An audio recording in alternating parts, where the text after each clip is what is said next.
아버지와 아들의 일자리 전쟁, 65세 정년 연장의 잔혹한 진실. 아버지가 안 나가시면 저는 어디로 가나요? 아빠, 이번에 정년 연장된다면서요? 축하드려요. 아들의 축하 인사가 비수가 되어 꽂혔습니다. 30년 넘게 몸담은 직장에서 5년 더 일할 수 있게 되었다는 기쁨도 잠시. 취업 준비만 3년째인 아들의 창백한 얼굴을 보니 입이 떨어지지 않습니다. 아버지가 지킨 그 자리가 혹시 내 아들이 앉았어야 할 자리는 아니었을까요? 정부, 법정 정년 65세 연장 검토 착수, 세대 간 갈등 폭발 양상.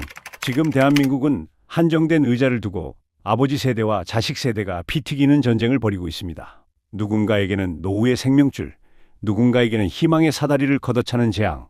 오늘 우리는 65세 정년 연장이라는 거대한 파도 뒤에 숨겨진 잔혹한 진실을 파헤쳐 봅니다. 여러분은 어느 쪽에 손을 들어주시겠습니까? 영상을 끝까지 보시면 우리가 마주할 미래의 진짜 모습이 보일 겁니다. 5060의 절규, 우리는 죽을 때까지 일만 해야 합니까? 5060 세대, 이들은 대한민국 역사상 가장 헌신적인 세대였습니다. 부모를 모신 마지막 세대이자 자식에게 버림받는 첫 세대라는 말이 나올 정도로 노후 준비는 뒷전이었죠. 국민연금 수령 나이는 자꾸만 늦춰져 65세가 되어야 돈이 나오는데 회사에서는 60세에 나가라고 합니다.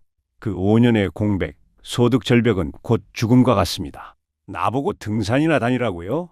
손주놈 용돈 한 푼 주려 해도 눈치 보이는 처지에 몸은 아직 현역인데 왜 나이로 자르나요? 우리 세대가 쌓은 노하우, 이거 국가적 손실 아닙니까?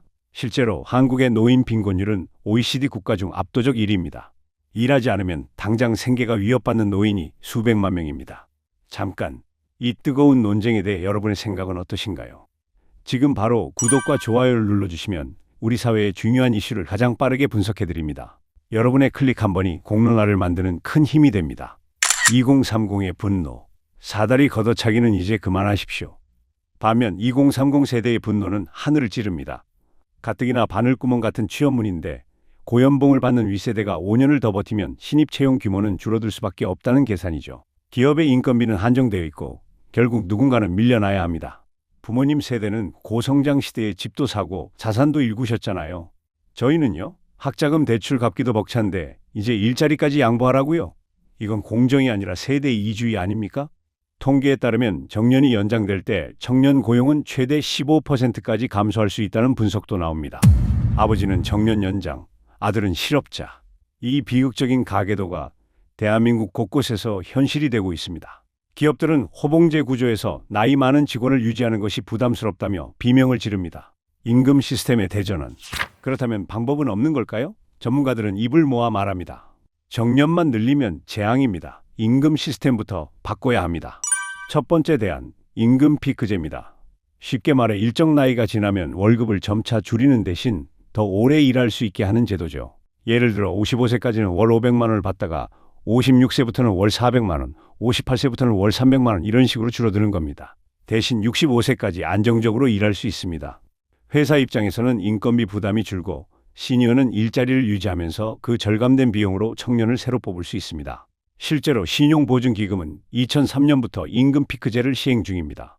55세부터 1년차 75%, 2년차 55%, 3년차 35%로 임금이 줄어들지만 최대 60세까지 일할 수 있죠.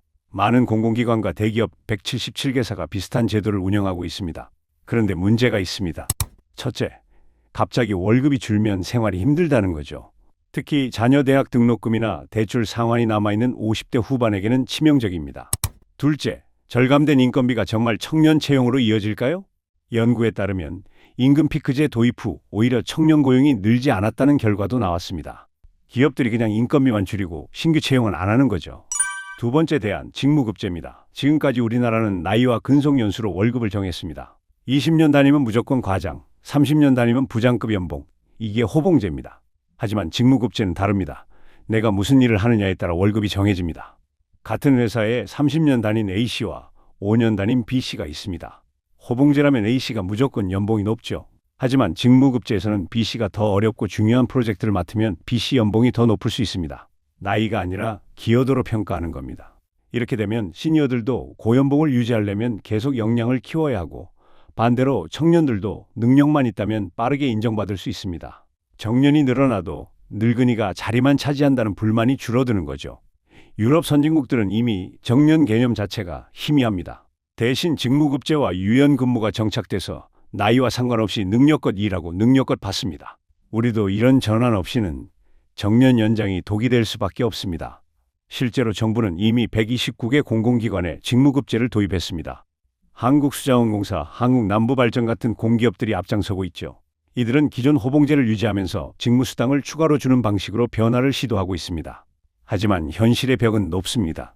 한국도로공사서비스는 직무급제를 도입했지만 원청 직원 임금의 50% 수준에 머물러 저임금 직무급이라는 비판을 받았고, 일각에서는 청년 고용도 늘지 않았다는 지적이 나옵니다. 직무급제가 단순히 인건비 삭감 수단으로 변질되는 거 아니냐는 우려죠. 또 다른 문제도 있습니다. 우리나라 기업은 한 사람이 여러 업무를 하는 경우가 많아서 직무를 정확히 나누기가 어렵습니다. 오늘은 기획, 내일은 영업, 모레는 관리 이렇게 일하는데 어떻게 직무 가치를 매기냐는 거죠. 1980년대 포스코가 직무급제를 시도했다가 실패하고 다시 호봉제로 돌아간 것도 이런 이유였습니다. 직무급제로 바꾸려면 수천 개 기업의 인사 시스템을 전부 뜯어 고쳐야 하고 노조와 경영진의 합의도 필요합니다.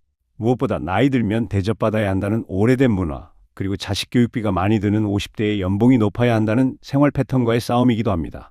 기업과 국가의 딜레마, 인구 소멸과 경제 파탄, 정부의 고민도 깊습니다.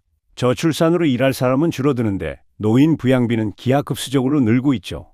정년 연장을 안 하면 국가 경제 자체가 멈춰버릴 위기입니다. 하지만 무턱대고 연장하자니 기업들의 경쟁력이 떨어집니다.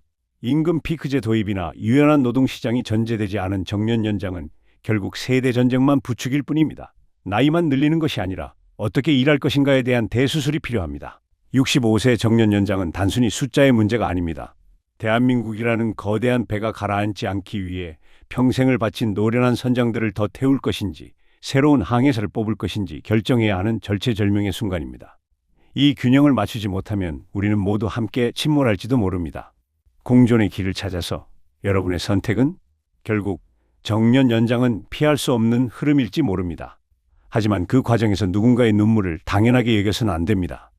아버지가 아들의 자리를 뺏지 않고 아들이 아버지의 은퇴를 강요하지 않는 세상.